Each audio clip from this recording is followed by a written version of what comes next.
الله أكبر الله أكبر الله أكبر لا إله إلا الله والله أكبر الله أكبر ولله الحمد الله أكبر كبيرا والحمد لله كثيرا وسبحان الله بكرة وأصيلا لا إله إلا الله وحده صدق وعده ونصر عبده وأعز جنده وهزم الأحزاب وحده لا إله إلا الله ولا نعبد إلا إياه مخلصين له الدين ولو كره الكافرون الحمد لله الذي سهل لعباده طرق العبادة ويسار وتابع لهم مواسم الخيرات لتزداد وأوقاتهم بالطاعة وتعمار الحمد لله عداد حجج بيته المطهر وله العبد أعظم من ذلك الأكثار الحمد لله على نعمه التي لا تحصى والشكر له على آله التي لا تقدر وأشهد أن لا إله إلا الله وحده لا شريك له ملك فقهر وتعذى بالزيادة لمن شقار وتوعد بالعذاب من جحد وكفر تفرد بالخلق والتدبير وكل شيء عنده مقدر وأشهد أن سيدنا محمدا عبده ورسوله صاحب الوجه الأدوار والجميل الأزهار طاهر المظهر المخبار وأنصع من دعا إلى الله وبشر وأنذر وأوصل من صلى وزكى وصام وحج واعتمر وصلى الله عليه وعلى آله وصحبه وسلم تسليما مديدا وأكثر اللهم صل وسلم وبارك وكرم على عبدك ورسولك النبي الأمي وعلى آله وصحبه أجمعين اللهم صل على محمد النور الأنوار وسير الأسرار وتليق الأغيار ومفتاح باب اليسار وعلى آله الأبرار وأصحاب الأخيار ومن تبعهم بإحسان إلى يوم القرار فيا معاشر المسلمين رحمكم الله أوصي نفسي أولا ثم أوصيكم بتقوى الله فقد فاز المؤمنون المتقون قال الله تعالى في كتابه الكريم وهو أصدق القائلين بعد أعوذ بالله من الشيطان الرجيم يا أيها الذين آمنوا اتقوا الله حق تقاته ولا تموتن إلا وأنتم مسلمون وقال أيضا إن الصفا والمروة من شعائر الله فمن حج البيت أو اعتمر فلا جناح عليه أن يطوف بهما ومن تطاع خيرا فإن الله شاكر عليم صدق الله العظيم وصدق الرسول النبي الكريم ونحن على ذلك من الشاكر والشاكر والحمد لله رب العالمين. Ma'asyiral muslimin jamaah salat Id al-Adha rahimakumullah. Di pagi hari yang penuh berkah ini kita berkumpul untuk melaksanakan salat Id al-Adha. Baru saja kita rukuk dan sujud sebagai bukti taat kepada Allah Subhanahu wa taala. Kita agungkan namanya, kita gemakan takbir tahmid sebagai pernyataan pengakuan atas keagungan dan kebesaran Allah Subhanahu wa taala. Takbir yang kita ucapkan bukanlah sekadar gerak bibir tanpa arti, tetapi merupakan pengakuan di dalam hati, menyentuh dan menggetarkan relung-relung jiwa manusia yang beriman. Allah Maha Besar, Allah Maha Agung, tiada yang patut disembah kecuali Allah Subhanahu wa taala. Oleh karena itu, melalui mimbar yang mulia ini, khatib berwasiat kepada diri sendiri dan juga mengajak kepada jemaah sekalian. Marilah kita tundukkan kepala dan jiwa kita untuk di hadapan Allah yang Maha Besar. Campakkan jauh-jauh sifat keangkuhan dan kesombongan yang ada di dalam diri kita, yang menjauhkan kita daripada rahmat Allah Subhanahu wa taala. Apapun kebesaran yang kita sandang, kita kecil di hadapan Allah. Betapapun perkasanya kita lemah di hadapan Allah yang Maha Kuat. Betapapun hebatnya kekuasaan dan pengaruh kita tidak berdaya di dalam genggaman Allah yang Maha Kuasa atas segala-galanya. Marilah kita bersama-sama meningkatkan keimanan dan ketakwaan kepada Allah Subhanahu wa taala, menjalankan segala perintahnya dan menjauhi segala larangannya. Allahu akbar, Allahu akbar, Allahu akbar walillahil hamd. Ma'asyiral muslimin jamaah salat Id al-Adha rahimakumullah. Peringatan Idul Adha yang kita rayakan pada setiap tanggal 10 Zulhijjah diartikan para ulama dengan 3 sebutan. Yang pertama Hari Raya Haji, yang kedua Idul Qurban, dan yang ketiga Idul Nahar. Yang pertama Hari Raya Haji, di mana kaum muslimin dari segala penjuru dunia berkumpul untuk melaksanakan rangkaian ibadah haji. Mereka semua memakai pakaian serba putih dan tidak berjahit yang disebut pakaian ihram, melambangkan persamaan akidah dan pandangan hidup, mempunyai tatanan nilai, yaitu nilai persamaan dari segala bidang kehidupan. Tidak dapat dibedakan antara mereka satu dan lainnya. Semuanya sama di hadapan Allah Subhanahu wa taala. Sama-sama mendekatkan diri kepada Allah Maha Perkasa sambil bersama-sama membaca kalimat talbiyah.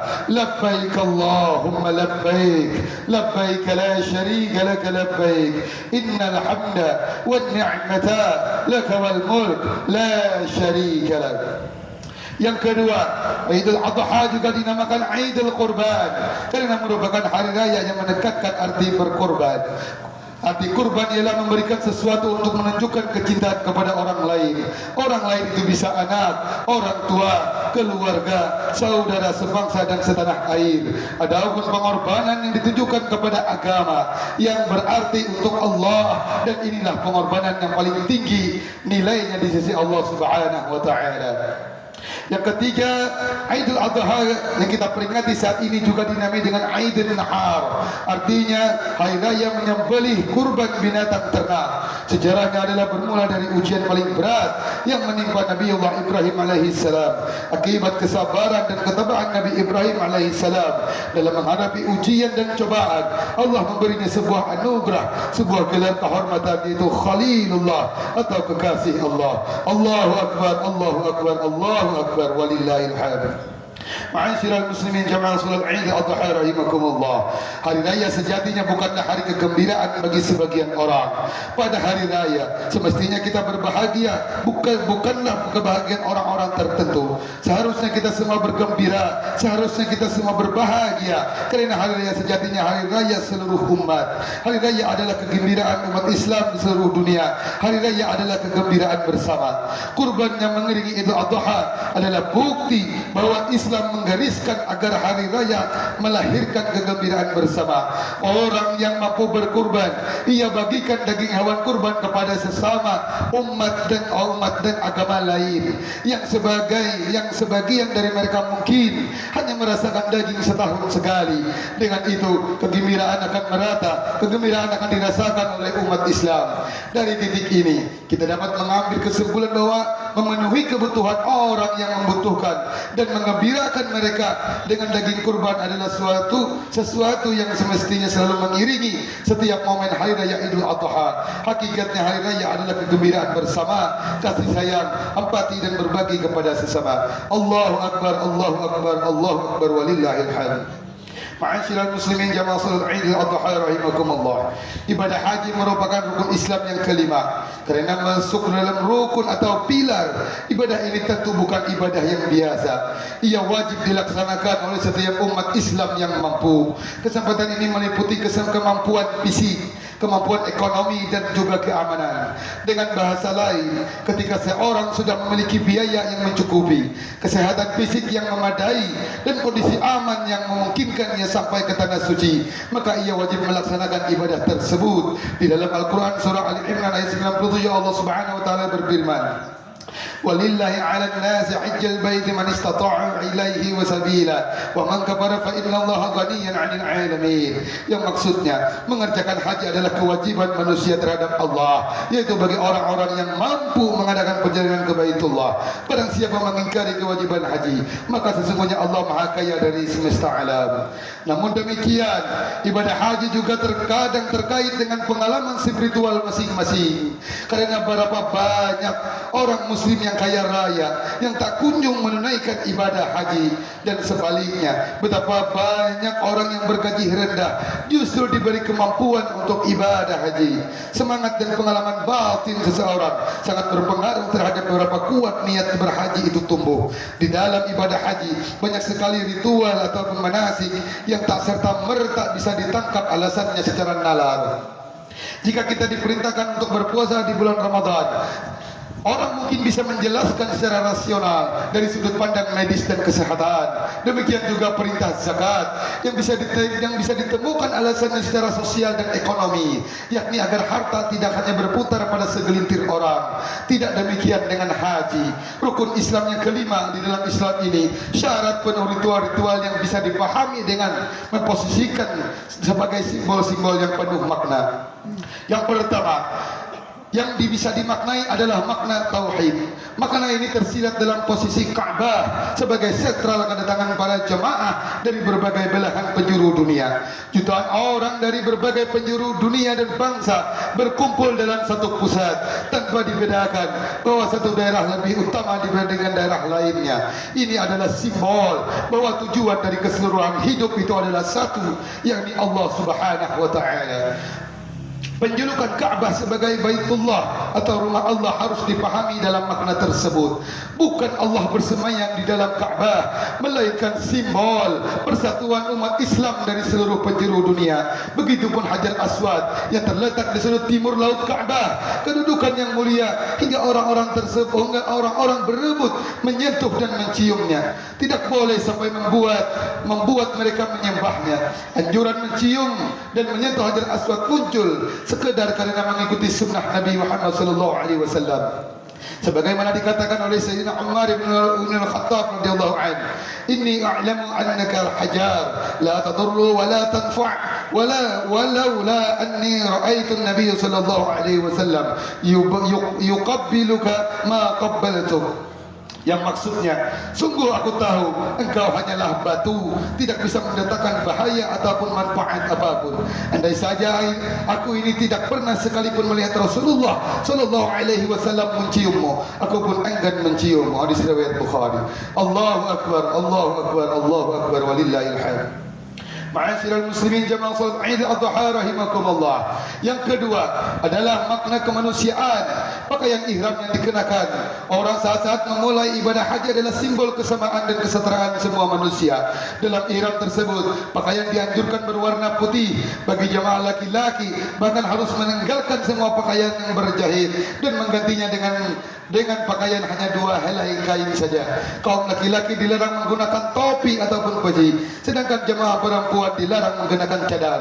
Ritual ini menandai kesatuan identitas manusia sebagai hamba Allah dan melepaskan identitas lainnya seperti suku, ras, nasab, jabatan politik, ekonomi, kelas ekonomi dan ketokohan, baik seorang pemulung, selebritis, ulama, menteri ataupun presiden datang ke tanah suci sebagai hamba Allah, bukan sebagai orang dengan kedudukan duniawinya. Makna yang kedua ini sekaligus mempertegas makna yang pertama, yakni nilai tauhid.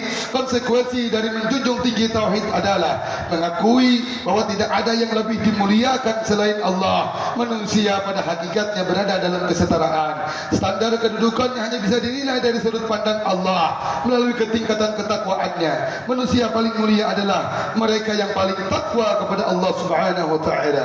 Sebagaimana firman-Nya, "Ya ayyuhan nasu inna khalaqnakum min dzakarin wa unsa wa ja'alnakum syu'uban wa qabaila lita'arafu inna akramakum 'indallahi atqakum innallaha 'alimun khabir." Yang maksudnya, wahai manusia, sesungguhnya kami menciptakan kamu dari seorang laki-laki dan seorang perempuan dan menjadikan kamu berbangsa-bangsa dan bersuku-suku supaya kamu saling mengenal. Sesungguhnya orang yang paling mulia di antara kamu di sisi Allah Subhanahu wa taala ialah orang yang paling takwa di antara kamu. Sesungguhnya Allah Maha mengetahui lagi Maha mengenal. Surah Al-Hujurat ayat 13. Allahu akbar, Allahu akbar, Allahu akbar, walillahil hamd. Ma'asyiral muslimin jamaah salat Id Adha rahimakumullah. Tak hanya pakaian-pakaian kehormatan duniawi saja yang dilepas. Jemaah haji dari berbagai bangsa dan negara juga bersama-sama meninggalkan tempat asalnya untuk berkumpul di tempat yang sama. Pemandangan ini lebih tampak ketika mereka sedang bersama-sama wukuf di Arafah. Mereka harus berdiam di lokasi yang mana yang sama dan di bawah terik matahari yang sama. Ini menandakan bahwa sesungguhnya manusia siapapun itu pada akhirnya akan kembali kepada zat yang tunggal. Ibadah haji adalah gambaran bahwa manusia akan kembali kepada fitrah aslinya sebagai hamba, baik ketika hidup ataupun ketika mati. Ketiga adalah makna napaktilah sejarah kenabian. Haji juga menjadi momen mengenang jejak-jejak Nabi terdahulu, khususnya Nabi Adam alaihissalam, Nabi Ibrahim alaihissalam, dan Nabi Muhammad sallallahu alaihi wasallam. Perjalanan mereka bukanlah sejarah yang kosong makna, melainkan mengandung berbagai pelajaran yang penting harus diingat. Ritual melontar jumrah misalnya adalah jejak permusuhan Nabi Adam alaihissalam kepada syaitan ketika diingatkan tentang pentingnya selalu waspada terhadap berbagai tipu daya syaitan. Begitu juga dengan ritual sa'i yang menyimpan sejarah perjuangan seorang perempuan yang mulia Siti Hajar mencari air untuk putranya Ismail ketika ditinggal oleh sang suami Nabi Ibrahim alaihissalam. Lari-lari kecil yang berulang-ulang kali sampai 7 kali merupakan simbol kegigihan ikhtiar yang tak kenal putus asa, hingga akhirnya pertolongan Allah pun datang dengan memancar air secara tiba-tiba dari bawah telapak kaki Nabi Ismail alaihissalam. Mata air itu kita kenal hingga sekarang, yaitu air sumur Zam-Zam. Haji sebagai ibadah fisik dan ibadah rohani bertujuan untuk memusatkan segala yang dimiliki hanya tertuju kepada Allah Subhanahu wa taala, dan dilaksanakan bukan di tempat yang sepi melainkan di tempat berkumpulnya orang banyak. Hari ini usai sudah rangkaian pelaksanaan ibadah haji, para jemaah telah bersiap kembali. Ada pesan Allah yang bermula tertuju kepada mereka yang baru saja menyelesaikan ibadah haji, namun ditujukan kepada seluruh kaum muslimin, bahkan diamalkan secara populer oleh hampir seluruh umat muslim. Sahabat Nabi sallallahu alaihi wasallam Anas bin Malik suatu ketika dikunjungi oleh sekelompok kaum muslimin yang baru pulang melaksanakan ibadah haji. Wahai Anas bin Malik, doakanlah kami, kata mereka. Rabbana atina fid dunya hasanah wa fil akhirati hasanah wa qina adzabannar. Singkat sekali doamu wahai Anas bin Malik, kata mereka. Lantas Anas bin Malik pun menjawab, apalagi yang kalian inginkan lebih daripada itu? Kebajikan dan kebaikan dunia dan akhirat telah aku mohonkan kepada Allah. Allahu akbar, Allahu akbar, Allahu akbar walillahil hamd. Ma'asyiral muslimin jamaah salat Id al-Adha rahimakumullah. Doa Anas bin Malik di atas diambil dari firman Allah Subhanahu wa taala di dalam surah Al-Baqarah ayat 201. Di sana telah diperintahkan kepada jemaah yang baru saja menyelesaikan ibadah haji agar banyak mengingat dan menyebut Allah Subhanahu wa taala. Mengenai kebijakan duniawi, ayat di atas telah menjelaskan akan tetapi silakan mengisi wadah itu dengan kebajikan apapun yang Anda inginkan. Namun tak ada salahnya kita dengarkan sedikit perincian pakar ulama. Kata mereka, yang disebutkan kebaikan dunia itu meliputi afiat, rezeki yang berkah, kehidupan yang damai, memiliki pasangan dan anak yang soleh dan solehah, ilmu yang bermanfaat dan amal soleh dan lainnya. Sedangkan kebaikan kebaikan akhirat itu meliputi ketenangan batin, lezatnya ibadah, syukur dan ikhlas atas kehendak Allah Subhanahu wa taala. Allah tak mewajibkan haji untuk setiap orang sebagaimana salat. Kewajiban haji hanya untuk diperuntukkan bagi mereka yang mampu. Untuk yang sudah melaksanakan ibadah haji, penting baginya tak menyia-nyiakan kewajiban ini dengan memenuhi segala ketentuan haji dan juga makna-makna dalam segenap ritual haji yang telah dilaksanakan. Sebagi yang belum mampu ke tanah suci, cukup baginya berikhtiar semampunya untuk menyerap makna haji untuk kemudian kita terapkan dalam kehidupan sehari-hari. Haji adalah perjalanan suci, bukan wisata untuk meraih kebanggaan diri, untuk mendapatkan gelar haji. Karena itu, bagi yang belum diberi kemampuan menunaikan ibadah haji, tak perlu berkecil hati. Selama kita selalu berusaha menjadi pribadi-pribadi yang bertakwa, memegang prinsip tauhid, menghargai kemanusiaan dan menjalankan syariat sebagaimana diajarkan Rasulullah sallallahu alaihi wasallam, kita sudah menjalankan makna haji tersebut. Allahu Akbar, Allahu Akbar, Allahu Akbar, walillahil hamd. Ma'asyiral muslimin jamaah salat Idul Adha rahimakumullah. Kesimpulan dari khutbah yang kita peringati pada pagi hari ini adalah Allah Maha Penyayang. Allah Subhanahu wa taala tidak mewajibkan haji sebagaimana solat, namun diwajibkannya kepada kaum muslimin yang mampu dari segi materi, fisik dan keamanan.